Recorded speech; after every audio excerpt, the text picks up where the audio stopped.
उन्हें the greatest of all the Kings कहा जाता था, ये बहुत लोग ही नहीं जानते थे. So basically he was very ambitious king. He was very ambitious और उन्होंने बहुत सारे टेरिटरीज को कॉन्क्यर किया था. सो बेसिकली उनके फैमिली में वो मौर्यन एम्पायर से बिलोंग करते थे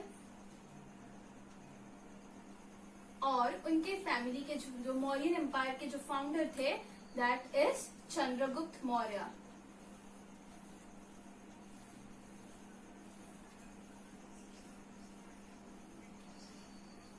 जो कि वो भी बहुत ज्यादा एम्बिशियस और ग्रेट रूलर थे.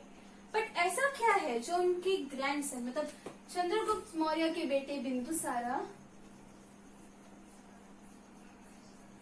और उसके नीचे आते हैं अशोका. सो ऐसा क्या है जो चंद्रगुप्त मौर्य और बिंदुसारा नहीं कर पाए और अशोका ने कर दिया और जिससे वो द ग्रेट बने? Is that to conquer Kalinga? क्योंकि अशोका ने कलिंगा जो प्रेजेंट डे है, कलिंगा जो प्रेजेंट डे उड़ीसा है उसको कॉन्क्योर किया था. सो क्या इसलिए उनको हम लोग द ग्रेटेस्ट ऑफ ग्रेट बोलते हैं? The greatest of all, the greatest of greats. हम क्या इसीलिए उनको बोलते हैं? नहीं, because of his political policy.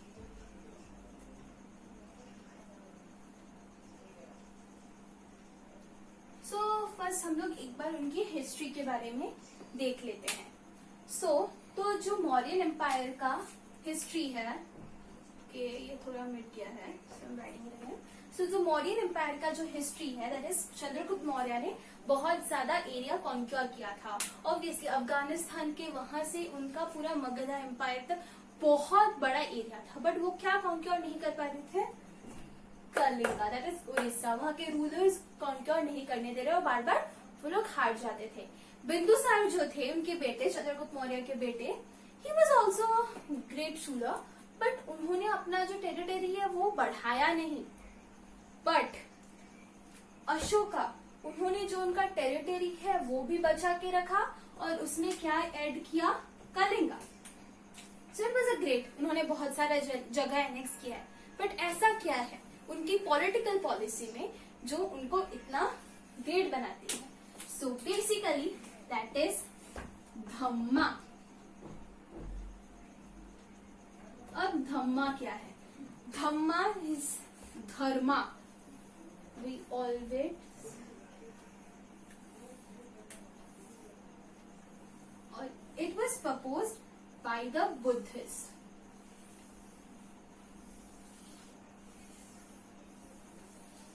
कहा जाता है कि जब अशोका कलिंगा का वॉर जीत के आ रहे थे तब उन्होंने अपने लाइफ का सबसे ज्यादा ब्लड देखा था. उनके खुद के आर्मी के लोग उनके सामने मरे थे, कलिंगा के जो आर्मी के लोग थे उनके सामने मरे थे. एंड तब उन्हें एक बूढ़ी औरत मिली थी जिनका बेटा उसमें मर गया था. और तब उन्होंने रियलाइज किया कि अगर वॉर में सिर्फ लॉस है, कुछ गेन नहीं है. मे बी उन्होंने वो टेरिटरी जीत लिया था बट उसमें उनके जो लोग थे वो मरे थे, कलिंगा के जो लोग थे वो मरे थे. और क्या हुआ था? जो ह्यूमैनिटी का जो स्टेक था वो मर गया था और वो खुद को बहुत क्रूएल मानने लगे थे. सो फिर वो एक बोधिसत्ता. तो बोधिसत्ता कौन होते हैं? तो बोधिसत्ता वो लोग होते हैं जो बुद्धिज्म के जो टीचिंग्स प्रोवाइड करते हैं तो वो उनसे मिले. सो उन्होंने उनको समझाया, बोधिसत्ता ने उनको जो बुद्धा के जो पिटिकास थे, थ्री पिटिकास होते थे, सुत्ता पिटिका, विनय पिटिका, अभिधम्मा पिटिका. तो इन तीनों पिटिका में वो जो बुद्धा के टीचिंग्स जो थे या फिर जो लॉज थे ऑफ बुद्धिज्म वो लिखे हुए थे. तो जब उन्हें बुद्धिज्म के लॉज और टीचिंग्स के बारे में पता चला वो इतनी ज्यादा टच्ड हो गए और उन्होंने उसी दिन से क्या स्टार्ट किया? द पॉलिसी ऑफ धर्मा और धम्मा. इसे प्राकृत में, धर्मा को प्राकृत में कहा जाता है धर्मा.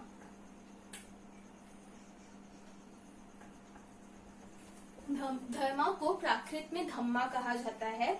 इसीलिए बुद्धिज्म का जो लैंग्वेज था वो प्राकृत था, ताकि जो जनरल लोग उसे पढ़ सके। बिकॉज अगर ये संस्कृत होता, जैसे वेदास संस्कृत में है, जिसे ज्यादातर लोग नहीं पढ़ पाते थे, सो इसीलिए उन्होंने क्या किया, इसे प्राकृत में रखा, ताकि हर एक आदमी इसे पढ़ सके और समझ सके और बुद्धिज्म के बारे में जान सके।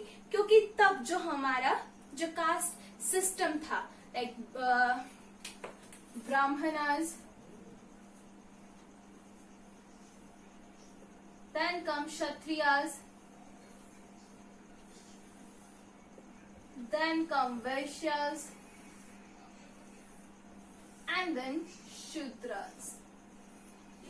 जो ये कास्ट सिस्टम था, इससे जो बहुत सारे लोग थे, they felt untouchable and lower the strata.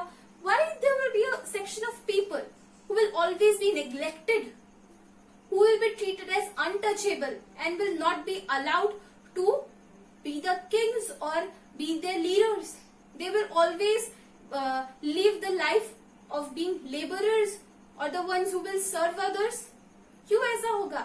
So equality के लिए ये एक रिलीजन का फॉर्मेशन हुआ जो था, और उस टाइम वो लोगों को बहुत ज्यादा अट्रैक्ट किया, that is Buddhism.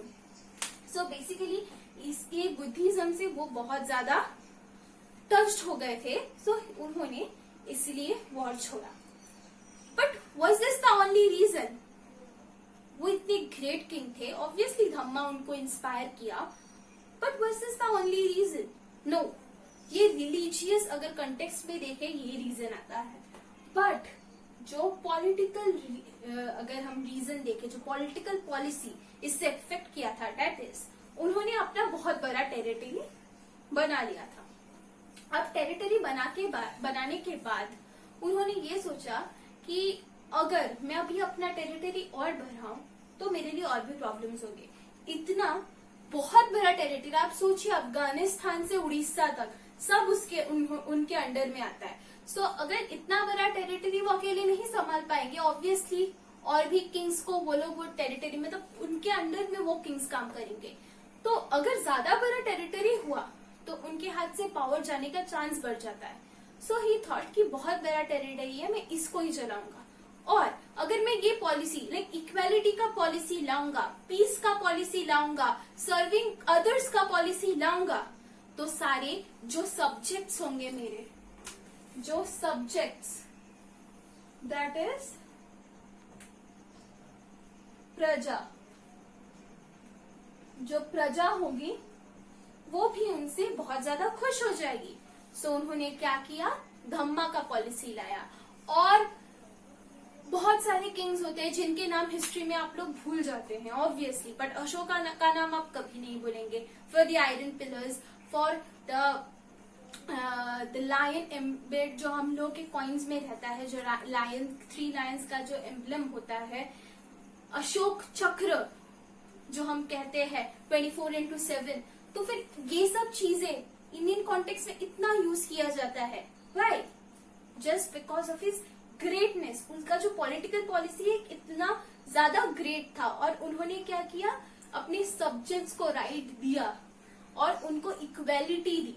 May be उनको राइट नहीं था अपने रूलर को चूज करने का, बट बाकी जो रिपब्लिक में जो राइट्स होते हैं, except of choosing the ruler, वो उन्होंने सब उनको दिया, उनको फंडामेंटल राइट्स दी, एंड वो लोग खुश थे उनके एम्पायर में बेसिकली। सो इसीलिए उन्हें हम the great of the all the rulers in history कहते हैं। This was all for this video.